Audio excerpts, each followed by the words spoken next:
जय हिंद दोस्तों। मेरा नाम शुभम वर्मा है। दोस्तों फिर से मैं स्वागत करता हूं आपका शर्मा कोचिंग क्लासेस में। जो भी हमारे नए दर्शक हैं दोस्तों, हमारे यूट्यूब चैनल से नहीं जुड़े तो फटाफट दोस्तों हमारे YouTube channel Sharma coaching classes, जी हाँ दोस्तों, हमारे YouTube channel Sharma coaching classes से जुड़ जाइए दोस्तों। यूट्यूब चैनल से जुड़ने के बाद दोस्तों लेटेस्ट वीडियो के नोटिफिकेशन अपने मोबाइल पर हैंडसेट पर प्राप्त करने के लिए आसानी पूर्वक दोस्तों हमारे यूट्यूब चैनल को सब्सक्राइब करें और बेल आइकन को प्रेस करना भी बिल्कुल ना भूलें। ठीक है दोस्तों, चलिए। आप हमारे अन्य माध्यमों से जुड़ने के लिए, जो भी हमारे दोस्त यूट्यूब के अलावा भी हमसे अन्य माध्यमों से जुड़ना चाहते हैं, तो फटाफट दोस्तों हमारे Telegram channel Sharma coaching classes, जी हाँ दोस्तों, Telegram channel Sharma coaching classes से लिंक हो जाइए, जुड़ जाइए। और दोस्तों इस पर आपको PDF notes, latest job notification, group discussion और भी अदर्स जो भी वीडियोस हमारे होते हैं अलग अलग सब्जेक्ट्स के, वो उस पर प्रोवाइड करवाए जाएंगे। तो दोस्तों टेलीग्राम चैनल से फटाफट जुड़ जाइए। या आप हमारे कोई भी दोस्त इंस्टाग्राम यूज़ करते होंगे तो उनके लिए इंस्टाग्राम आईडी @रूपेश शर्मा 143 पे आप दोस्तों हमसे लिंक हो सकते हैं। या आप दोस्तों हमारे 8839470415 व्हाट्सएप नंबर, जी हाँ दोस्तों, व्हाट्सएप नंबर पे आप डायरेक्ट बहुत आसान तरीके से आप हमसे जुड़ सकते हैं, अपने डाउट्स को पूछ सकते हैं और अपने कोर्स से रिलेटेड हर प्रकार की जानकारी प्राप्त कर सकते हैं। चलिए दोस्तों, जैसा कि आपको पता होगा कि हम हर दिन हिंदी के अलग अलग टॉपिक्स के बारे में डिस्कशन करते हैं, जो कि सीजीपीएससी के एग्ज़ाम के लिए बहुत इंपॉर्टेंट होने वाला है। तो दोस्तों आज भी हमारा टॉपिक हिंदी के टॉपिक से रिलेटेड है, हिंदी के टॉपिक पे हम डिस्कशन करेंगे। तो फटाफट दोस्तों जो भी हमारे दोस्त वीडियो को देख रहे हैं, बिना स्किप किए पूरा वीडियो देखिए और अपना डाउट क्लियर करते हुए अपनी तैयारी को इम्पोर्टेंट बनाइए। चलिए दोस्तों अपना वीडियो हम स्टार्ट करते हैं। दोस्तों हिंदी के हमारे एक एक कड़ी को करते करते चार पार्ट हमारे कंप्लीट हम कर चुके हैं। आज का हमारा 5वां अध्याय है विशेषण। विशेषण क्या होता है दोस्तों, पहले हम इसके बारे में जानते हैं। विशेषण अर्थात किसी भी शब्द की विशेषता बताने वाले शब्द, जिसकी भी विशेषता बताते हैं, संज्ञा अथवा सर्वनाम की विशेषता का बोध कराते हैं, वह क्या कहलाते हैं दोस्तों, विशेषण कहलाते हैं। ओके, जिन शब्दों की विशेषता बताई जाती है उन्हें विशेष्य कहते हैं। आसान शब्द मैंने बता चुका हूं दोस्तों कि विशेषता बताने वाले शब्द ही विशेषण कहलाते हैं। जैसे चंचल बालक, यहाँ चंचल क्या होगी दोस्तों, उसकी विशेषता होगी। शांत बालक, उसकी शांत क्या होगी, विशेषता होगी। इस प्रकार से दोस्तों जो उसकी विशेषता बता रहे हैं कि उसमें क्या वो क्वालिटी है, तो ऐसे शब्द विशेषण कहलाते हैं। विशेषण भी दोस्तों चार प्रकार के होते हैं, जिनके चार भेद होते हैं। पहला गुणवाचक विशेषण, दूसरा होता है संख्यावाचक विशेषण, तीसरा होता है परिणामवाचक विशेषण और चौथा होता है सार्वनामिक विशेषण। ठीक है, चार प्रकार के हमने विशेषण के भेद देखे। चलिए अब हम अलग अलग भेदों के बारे में डिस्कशन करते हैं। पहला हमारा होता है भेद गुणवाचक विशेषण। क्या होता है गुणवाचक विशेषण, क्या होता है दोस्तों, जिन शब्दों से किसी के गुण अथवा दोष का पता चलता है, कि मतलब किसी की अच्छी क्वालिटी और बुरी क्वालिटीज का पता चलता है जिन शब्दों के द्वारा, उन शब्दों को हम क्या बोलते हैं, गुणवाचक विशेषण। जैसे रूप, आकार, स्वाद इत्यादि का बोध होता है। जैसे किसी का स्वाद बहुत अच्छा है तो अच्छा उसका गुण हुआ, विशेषता हुई, तो अच्छा। बुरा है तो बुरा हुई विशेषता। तो अच्छे और बुरे का जो हमें बोध कराता है गुणवाचक विशेषण कहलाता है। जैसे उदाहरण मैंने कुछ पेश कर रहा हूं दोस्तों। गुण योग, परिश्रम, ईमानदारी। दोष क्या होता है, आलसी और बेईमानी। रंग रूप, काला गोरा। आकार, लंबा चौड़ा। ठीक है, अवस्था, बलवान गरीबी। स्थिति, अगला ऊपरी। देश काल, पंजाबी, नवीन आदि। तो दोस्तों इसके बारे में हमने जाना गुण विशेषण क्या है, गुणात्मक विशेषण क्या है। चलिए अब दोस्तों देखते हैं अगला, संख्यावाचक विशेषण क्या है। संख्यावाचक विशेषण के अंतर्गत दोस्तों आपको नाम से ही स्पष्ट हो रहा होगा संख्यावाचक विशेषण क्या है। संख्यावाचक विशेषण में दोस्तों ऐसे शब्द जिनकी संख्याओं का बोध हो, जिनकी संख्याओं का बोध हो, संख्यावाचक विशेषण कहलाते हैं। जैसा एक, दो, दुगुना इत्यादि। तो दोस्तों जिसमें सब संख्याओं का भेद हो, संख्यावाचक विशेषण के अंतर्गत आते हैं। पहला है निश्चित संख्यावाचक और दूसरा अनिश्चित संख्यावाचक। शब्दों से स्पष्ट हो रहा है दोस्तों, निश्चित मतलब एक लिमिट वाली संख्यावाचक होंगे और दूसरा होगा अनिश्चित संख्यावाचक, मतलब जिसकी निश्चितता नहीं होगी, जिसमें निश्चितता नहीं होगी, ऐसे शब्द अनिश्चित संख्यावाचक के अंतर्गत आते हैं। तो दोस्तों पहले हम बात करते हैं निश्चित संख्यावाचक के अंतर्गत। जिसे विशेषण में वस्तु, श्रेणी अथवा पदार्थ की संख्या निश्चित हो, निश्चित संख्यावाचक विशेषण कहलाता है। जैसे गणना सूचक, एक पुस्तक, 10 रुपए इत्यादि। क्रम सूचक, पहला, दूसरा, तीसरा। प्रत्येक सूचक, प्रत्येक बच्चा, प्रति मास। समुदाय सूचक, 4 व्यक्ति, सैकड़ों आम। आवृत्ति सूचक, दुगुना, तिगुना। तो दोस्तों इस प्रकार का हमने निश्चित संख्यावाचक विशेषण को देखा। अब हम देखते हैं अनिश्चित संख्यावाचक विशेषण क्या होता है। अनिश्चित संख्यावाचक विशेषण दोस्तों, इसके बारे में हम पहले चर्चा की है। जिस विशेषण में वस्तु, प्राणी अथवा पदार्थ की संख्या अनिश्चित होती है। दोस्तों ध्यान दीजिएगा, अनिश्चित होती है। पदार्थ, वस्तु या अथवा प्राणी की संख्या अनिश्चित होती है, अनिश्चित संख्यावाचक कहलाते हैं। जैसे कुछ पुस्तक, कुछ लोग, है ना, कुछ फल। तो इसमें उसके संख्याओं का बोध नहीं हो रहा है, हमको पता नहीं कि 1 है क्या, 10 है कि 50 है। तो इस प्रकार के शब्द कुछ जिसमें आ जाता है वह क्या कहलाते हैं दोस्तों, अनिश्चित संख्यावाचक कहलाते हैं। ठीक है। परिणामवाचक विशेषण किसे कहते हैं दोस्तों, जिन शब्दों में से किसी पदार्थ के माप तौल का बोध हो, परिणामवाचक विशेषण के अंतर्गत आता है। ध्यान दीजिएगा दोस्तों, शब्दों से स्पष्ट हो जाता है हिंदी में, टॉपिक्स में, कि परिणामवाचक विशेषण जिसमें परिणाम का बोध हो, अर्थात किसी भी शब्द के तोल का, परिणाम का, पदार्थ का बोध हो, तो उस प्रकार के शब्द क्या कहलाते हैं, परिणामवाचक कहलाते हैं। इसके 2 बोध होते हैं। परिणामवाचक के कितने बोध होते हैं दोस्तों, 2 बोध होते हैं। ठीक है। इन दोनों बोधों के बारे में जानते हैं, एक निश्चित परिणामवाचक और दूसरा अनिश्चित परिणामवाचक।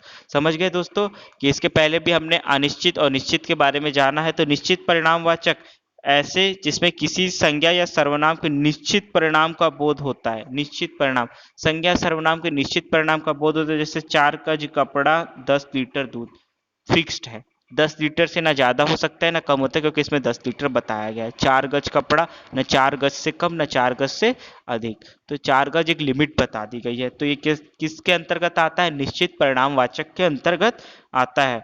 यदि अनिश्चित परिणामवाचक की हम बात करेंगे दोस्तों, तो इसमें क्या होता है, इसमें निश्चित परिणाम का बोध नहीं होता है और यह अनिश्चित परिणामवाचक विशेषण कहलाते हैं। जैसे कि कुछ आम, थोड़ा पानी, कम पानी, थोड़ा दूध इत्यादि। इस प्रकार के यदि शब्द कभी विशेषण में इस्तेमाल किए जाए तो अनिश्चित परिणामवाचक के अंतर्गत आते हैं दोस्तों। ठीक है।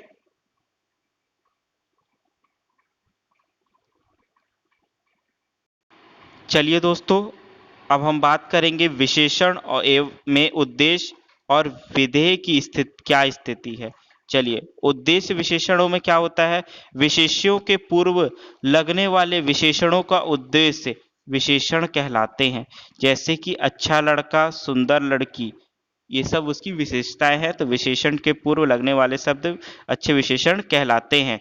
विधेय विशेषण क्या होता है, विशेष्य के बाद प्रयुक्त होने वाले शब्द विशेषण विधेय विशेषण कहलाते हैं।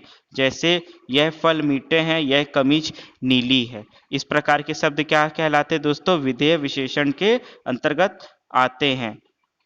प्रवेशण किसे कहते हैं, उदाहरण, प्रवेशण जो होता है दोस्तों, उन विशेषणात्मक शब्दों को कहते हैं जो विशेषण को भी प्रकट करते हैं, अर्थात विशेषण की भी विशेषता प्रकट करने वाले शब्द को प्रविशेषण कहते हैं। क्या कहते हैं दोस्तों, प्रविशेषण कहते हैं। आपको उदाहरण से स्पष्ट हो जाएगा। वह बड़ा भोला है, मोहन बहुत चतुर है, वह बड़ा परिश्रमी है, वह लगभग 20 छात्र हैं। तो दोस्तों ये विशेषण की विशेषता प्रकट करते हैं। वह बड़ा भोला है, मतलब बहुत ज्यादा भोला है। समझ गए, भोला तो उसकी विशेषता हुई, लेकिन बड़ा लगने की वजह से उसकी विशेषता में ये पता चला कि किस प्रकार का भोला है, कम भोला है या ज्यादा भोला है। समझ आ गया दोस्तों। चलिए, अब हम बात करेंगे विशेषणों की रचना। कुछ मूल शब्द मूल रूप से विशेषण कहलाते हैं, जैसे निपुण, चतुर, सुंदर, लेकिन कुछ प्रत्यय और उपसर्गों के लगने के विशेष शब्दों में परिवर्तित हो जाता है। कैसे दोस्तों?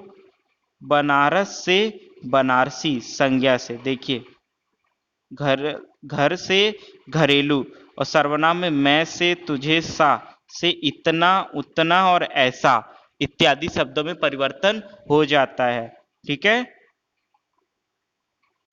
चलिए दोस्तों, हमने बात कर ली है संज्ञा सर्वनाम से। अब क्रिया से देखते हैं। वैसा, आपसा, चल वैसा आपसा से क्या परिवर्तित होगा दोस्तों? चलना से चालू, और भूलना से भुलक्कड़।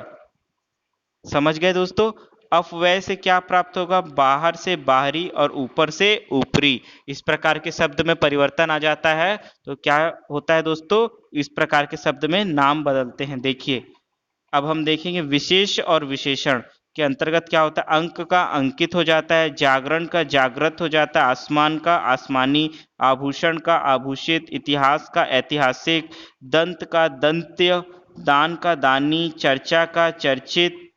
ठीक है, चाचा का चचेरा, यश का यशस्वी, यदु का यादव। इस प्रकार का दोस्तों हम जाने कि कैसे परिवर्तन होता है। अब हम देखते हैं सर्वनाम और सार्वनामिक विशेषण में क्या अंतर है। देखिए, कुछ आपको मैं पढ़ के बताता हूँ। कुछ सार्वनामिक विशेषण और निश्चयवाचक सर्वनाम समान रूप से ही उपयोग में लाते हैं, अतः इनको पहचानने में भ्रम हो सकता है। इनकी पहचान के लिए सर्वनाम और विशेषण की परिभाषा पर ध्यान देना आवश्यक है। इनका प्रयोग संज्ञा शब्दों से पहले या सार्वनामिक विशेषण होंगे आदि संज्ञा के स्थान पर अर्थात अकेले प्रयुक्त होते हैं तो सर्वनाम होंगे। आपको उदाहरण से संबंध आ जाएगा दोस्तों। यह पुस्तक अभी छपी है। यहाँ विशेषण क्या है? यह है। यह मेरे साथ खेलता है। इसमें सर्वनाम क्या होगा? यह है। उस घर में मेरा चित्र मित्र रहता है। उसमें क्या विशेषण होगा दोस्तों? उसने मुझे बचाया। उसने सर्वनाम हो जाएगा। यह फल पका है। यह विशेषण होगा। वह कच्चा है। वह सर्वनाम हो जाएगा। तो इस प्रकार दोस्तों हमने जाना विशेषण के बारे में। चलिए दोस्तों, आज की हमारी हिंदी की क्लास यहीं कंप्लीट होती है। आगे भी मैं और अदर्स हिंदी के टॉपिक्स लेते आऊँगा आपके जो एग्ज़ाम के लिए बहुत इंपॉर्टेंट होने वाले, इसलिए पूरा वीडियो को आप देखा कीजिए दोस्तों, बिना स्किप किए। जो भी हमारे नए दर्शक के अभी तक हमारे यूट्यूब चैनल से नहीं जुड़े हैं तो फटाफट वीडियो देखने के बाद दोस्तों हमारे Sharma coaching classes YouTube channel से जुड़ जाइए। यूट्यूब चैनल के जुड़ने के अलावा भी दोस्तों आप हमें और भी अन्य माध्यमों से जुड़ना चाहते हैं तो Telegram channel Sharma coaching classes, जी हाँ दोस्तों, हमारा Telegram channel Sharma coaching classes पे आप हमसे ज्वाइन हो सकते हैं, या आप हमारे दोस्त लोग इंस्टाग्राम आईडी पे भी हमें फॉलो कर सकते हैं, या आप हमारे व्हाट्सएप नंबर 8839470415 पर डायरेक्ट कॉल करके या आप हमारे व्हाट्सएप के थ्रू भी आप हमसे लिंक हो सकते हैं। दोस्तों, आपके लिए वीडियो जो मैंने हिंदी का बनाते आ रहा हूँ, आप उसे काफ़ी अच्छा अपने लाइक शेयर्स दे रहे हैं, अपने कमेंट्स दे रहे हैं। तो दोस्तों, जो भी हमारे दोस्त हमें अच्छे कमेंट्स दे रहे हैं उनके हम तहे दिल से अभिनंदन करते हैं, स्वागत करते हैं दोस्तों। चाहते हैं, उनका सपोर्ट करते हैं कि दोस्तों जैसे आप हमें प्यार दे रहे हैं और उस प्रकार का हम प्यार हमेशा बरकरार रखें और आपके लिए हेल्पफुल वीडियो और भी बनाते जा सके। इसलिए दोस्तों हमारे वीडियो को अधिक से अधिक अपना लाइक दीजिए, ताकि इस बार हमारा जो उद्देश्य है आपको एग्जाम में सफलता दिलाने का, वह हम आपका जरूर पूरा कर सके। ठीक है दोस्तों, आपने जैसे मेरे सभी वीडियोस को लाइक करते आए हैं, इस वीडियो को भी मैं आशा करता हूँ आपको पसंद आया होगा। लाइक कीजिए दोस्तों, शेयर कीजिए अपने दोस्तों के साथ, ताकि आपके जैसे जितने भी दोस्त हैं उन तक हमारे यह वीडियो पहुँचे और उनका भी एग्ज़ाम हम सफल कराने में अपना उद्देश्य पूर्ण कर सके। दोस्तों, आप बिल्कुल भी ये मत सोचिएगा कि हमारी पूरी टीम आपके साथ है। यदि आप किसी भी एग्ज़ाम से रिलेटेड तैयारी करते हैं तो उसके भी आपको नोटिफिकेशन, उसके भी वीडियोस आपको प्रोवाइड करवाए जाएंगे। तो दोस्तों फटाफट दोस्तों, यदि आप हमसे नहीं जुड़े ना तो हमारे अन्य माध्यमों से हमें फॉलो करके जुड़ जाइए और अपनी एग्ज़ाम की तैयारी को बहुत अच्छे तरीके से कीजिए। हम आपके साथ हैं, हमारी पूरी टीम आपके साथ है, आपकी पूरी मदद के लिए तैयार है। चलिए दोस्तों, इस वीडियो के साथ मैं आपसे विदा लेता हूँ। और भी मैं हिंदी के अलग अलग टॉपिक्स को लेते आऊँगा। जब तक के लिए आप हमारे Sharma coaching classes YouTube channel से जुड़े रहिए और इन वीडियोस को बार बार आप देखिए, ताकि एग्ज़ाम की आपकी तैयारी बहुत अच्छे तरीके से हो जाइए। ठीक है, जब तक अपना ध्यान रखिए दोस्तों, घर पे रहिए। जय हिंद।